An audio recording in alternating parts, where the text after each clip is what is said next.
द्वितीयोऽध्यायः। तमुवाच हृषीकेशः प्रहसन्निव भारत सेनयोरुभयोर्मध्ये विषीदन्तमिदं वचः। ఓ భరతవంశీయుడా, ఆ సమయమున నవ్వుచూ శ్రీకృష్ణుడు ఇరు సేనల నడుమ దుఃఖమగ్నుడైన అర్జునునితో ఇట్లనెను. హృషీకేశుడు మరియు గుడాకేశుడు అను ఇరువురు సన్నిహిత మిత్రుల నడుమ సంభాషణ జరుగుతుండెను. మిత్రులుగా వారిరువురు సమాన స్థితిలో ఉన్నప్పటికీ వారిలో ఒకరు స్వచ్ఛందముగా మరొకరికి శిష్యుడయ్యను. మిత్రుడు శిష్యునిగా మారదలిచినందున శ్రీకృష్ణుడు నవ్వుతుండెను.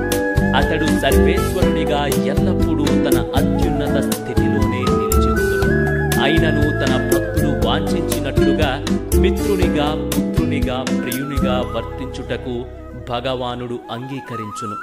కనుకనే భక్తుడు తనను గురువుగా అంగీకరించగానే భగవానుడు ఆ స్థానమును గ్రహించి శిష్యునితో అవసరమైన గాంభీర్య సంభాషణ చేశాను.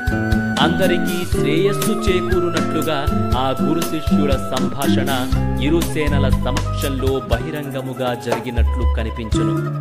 కనుకనే భగవద్గీత బోధనలు ఒక ప్రత్యేక వ్యక్తికి గాని, సంఘముకు గాని, జాతికి గాని సంబంధించినది కాకుండా మానవులందరి కొరకై నిర్దేశించబడినవి. శత్రుమిత్రులందరూ సమానముగా దానిని వినుటకు అర్హులు.